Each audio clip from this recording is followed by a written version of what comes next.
Good morning, everybody. This is Charles Scovill, your Golden Harvest agronomist, with your Agronomy in Action Minute. So, we're going to try something a little bit different this week. I know it's just getting crazy busy out there, and with the amount of time that we all have to sit down and open emails, I thought it might just be easier to try an audio version of our Focus Friday this week. I know for myself, I love books, but I hate taking the time to sit down and read them. But if I can sit there on my travels across the state of Michigan and listen to some audiobooks, I'm all into that. And so we're going to give this a try. Let me know what you think. And so this week's Friday focus is all about where do we go from here on planting. So last week we talked about the cold weather, and holy cow, was it cold. Would not have wanted to been in that soil. And yet, quite honestly, some of the seeds in there are looking better than expected. As we go forward, we're in a really nice situation. Soil temperatures are on the rise. The bad news is we've got a little bit more moisture than we need in places. And as I was watching the forecast for next week, we're talking Sunday, Monday, Tuesday into some more moisture. So the thing that's on the top of my mind is not so much worrying about the soil temperature anymore, but making sure that we get this seed into soils that are not too wet. And so, boy, I saw all kinds of problems last year. Every time I took a shovel out there, it seemed like, we had some moisture in the spring. People went out there and worked the top couple of inches of soil. And every time I stuck that shovel in the ground, I would find these roots that went down about 3 inches and then took a hard turn to the left or right and just hit that compaction in the ground we created last year from drying out those soils. And so as we think about this year, it's not only about that type of compaction, but I'm worried about sidewall compaction as well. If we get out there before that soil is ready, all we're going to do is smear those edges. And if you think about those roots, if I'm going to be mohawked in style or just sliding down the edge of that seed trench, I'm never going to get out there during the course of that August and September time periods when I really need to be mining those nutrients in that water to create that yield in that ear. I'm just going to be limited the whole season long. So we've got one chance to get it right here.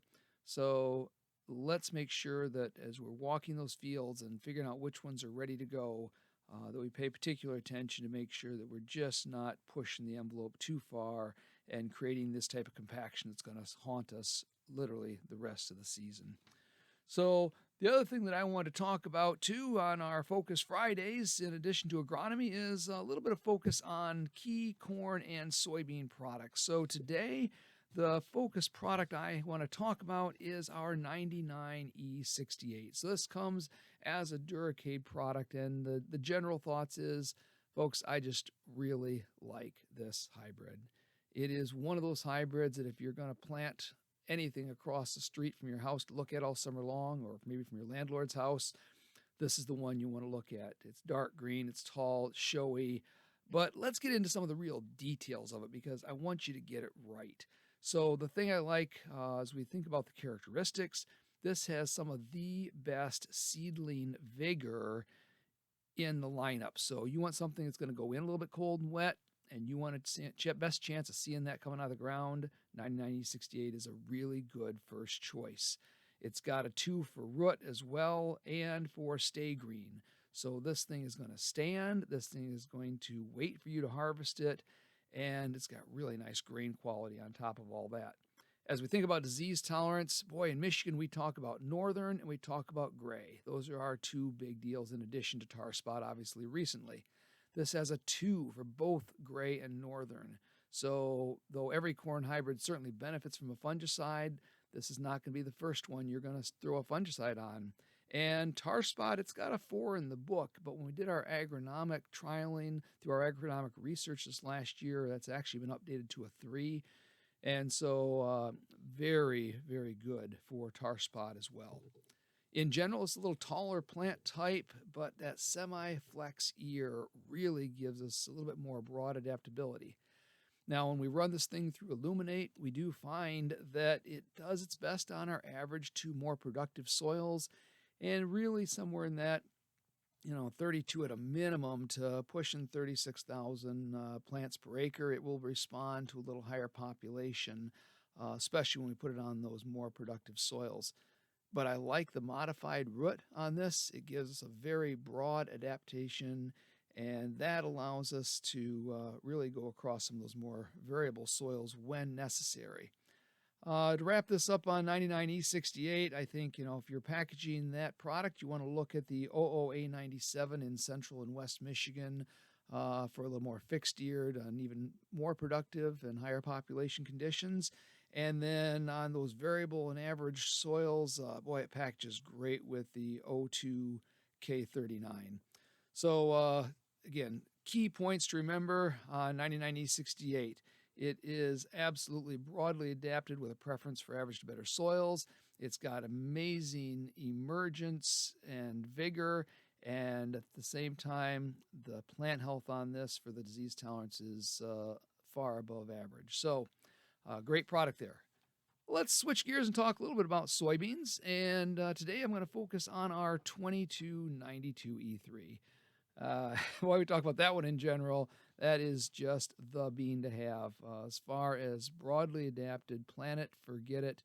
It is a winner of many of the state yield contests and one that I am just so proud to have in our lineup.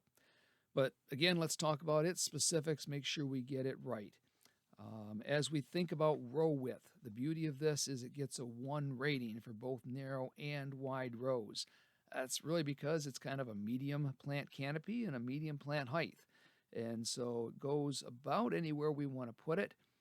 When you think about those tougher conditions, those diseases we have to manage through on soybeans, Phytophthora, it is a 2 for a field rating, and it's got the C gene for Phytophthora. So one of the best choices on those more poorly drained soils.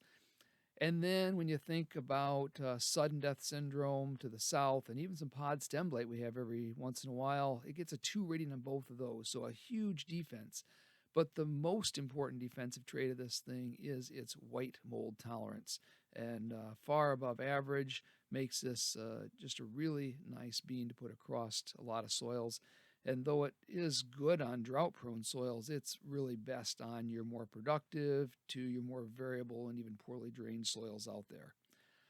So population-wise, on our lighter soils, we're probably pushing this 140 to 160,000 plants per acre, depending on row width. And on those heavier soils, we can drop that down to 120,000 plants per acre without worry.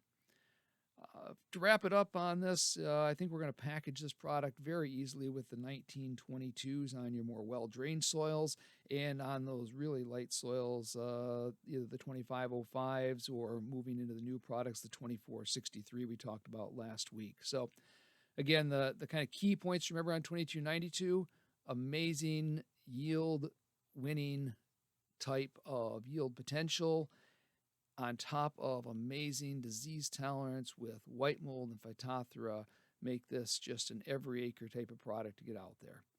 So again, this is Charles Scovill with your Golden Harvest Agronomy Friday focus. And if you like this way of delivery, take a minute, drop me a note, let me know, and we may consider doing more of this in the future. Have a good week. We'll talk to you soon.